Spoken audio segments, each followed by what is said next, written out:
दारुसलाम में बहादुरपुरा हल्के के 263 मुस्तफीदीन में शादी मुबारक और कल्याण लक्ष्मी के चेक्स की तकसीम अमल में आई।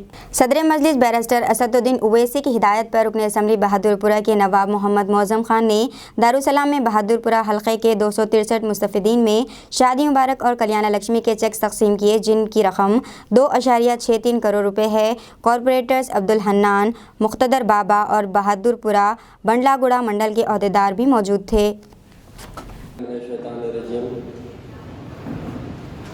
बिस्मिल्लाहिर्रहमानिर्रहीम। आज बहादुरपुरा कॉन्स्टिट्यूंसी के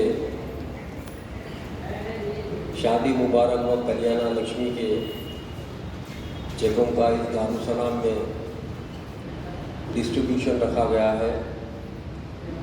आप तमाम को इसलिए यहाँ पर रहमत के लिए बुलाया है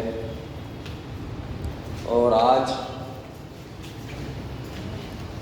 टोटल बहादुरपुरा कॉन्स्टिट्यूंसी के अंदर 263 चेकों को दिया जाए। अस्सलाम वालेकुम, हेलो, हाय, आदाब एवरीवन। दोस्तों, मैं आपका दोस्त शहबाज खान। आप देख रहे हैं TNT न्यूज़ और देखते रहिए TNT न्यूज़। Thank you.